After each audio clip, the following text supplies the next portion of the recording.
Hello बच्चों, चलिए प्रश्न देखते हैं। अणुजीव विज्ञान के केंद्रीय सिद्धांत से आप क्या समझते हैं? इसकी दोनों मुख्य क्रियाएं कौन सी है? रेट्रोवायरस के संबंध में इस सिद्धांत में क्या परिवर्तन हुआ है?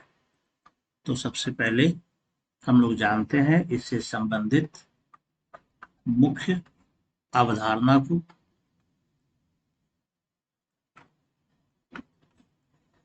तो यहाँ पर पूछा गया है सबसे पहले केंद्रीय सिद्धांत के बारे में। केंद्रीय सिद्धांत, और यह इसका संबंध यहाँ पर बताया जा रहा है अणुजीव विज्ञान से।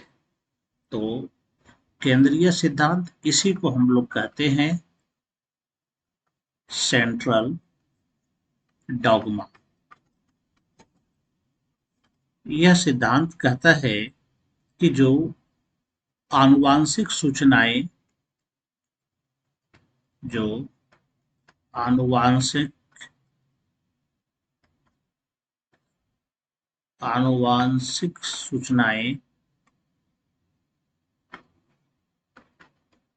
आनुवांशिक सूचनाएं जो कि डीएनए पर मौजूद रहती है, यह जो है इसका स्थानांतरण एमआरएनए पर होता है, यानी कि संदेश वाहक आरएनए पर। संदेश वाहक आरएनए, तो जो युगलता का नियम होता है उसके अनुसार डीएनए पर जो सूचनाएं कोड वर्ड में रहती है वह एमआरएनए पर आ जाती है, और फिर यह एमआरएनए कोशिका द्रव्य में मौजूद राइबोसोम के पास पहुंचती है और इसका ट्रांसलेशन यानी अनुवादक प्रक्रिया द्वारा प्रोटीन में बदलता है। इसी को कहते हैं हम लोग केंद्रीय सिद्धांत।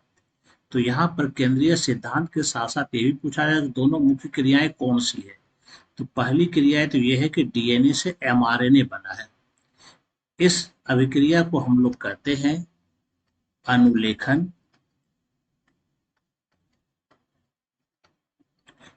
जिसको हम लोग ट्रांसक्रिप्शन भी कहते हैं।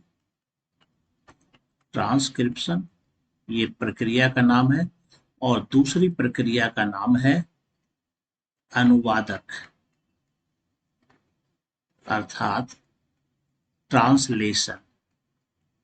इस दो प्रक्रिया के द्वारा जो है आनुवांशिक सूचनाओं का परिवर्तन प्रोटीन में होता है। इसके बाद इसमें तीसरा प्रश्न है, रेट्रोवायरस के संबंध में इस सिद्धांत में क्या परिवर्तन हुआ है?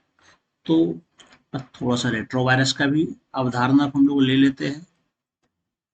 रेट्रो वायरस तो यह एक प्रकार का ऐसा विषाणु है जिसका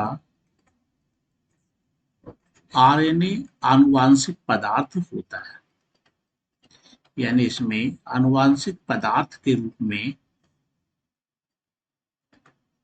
आरएनए पाया जाता है। तो यहाँ पर यह केंद्रीय सिद्धांत से थोड़ा अलग इसका व्यवहार रहता है। क्या रहेगा इसका व्यवहार में? अगर इसका हम व्यवहार देखें तो सबसे पहले इसमें क्या होता है, क्योंकि इसमें आरएनए होता है आनुवांशिक पदार्थ के रूप में, तो सबसे पहले इसमें आरएनए से डीएनए बनता है, और यहाँ पर ये जो प्रक्रिया होती है इसको हम लोग कहते हैं रिवर्स ट्रांसक्रिप्शन। और यह जो प्रक्रिया होती है इसके लिए यहाँ पर एंजाइम होगा रिवर्स ट्रांसक्रिप्टेज। यहाँ पर रिवर्स ट्रांसक्रिप्टेज नामक एंजाइम होता है। इसकी उपस्थिति में आरएनए से डीएनए बनता है, और उसके बाद इस डीएनए की सूचनाएं जो है फिर इसी प्रक्रिया द्वारा, यानी कि जो सेंट्रल डोग्मा का सिद्धांत है, यानी उसमें अनुलेखन और अनुवादक के द्वारा इसमें प्रोटीन बनेगा। तो ये थोड़ा सा इसमें परिवर्तन हुआ है। आशा करता हूं आप समझ गए होंगे। धन्यवाद।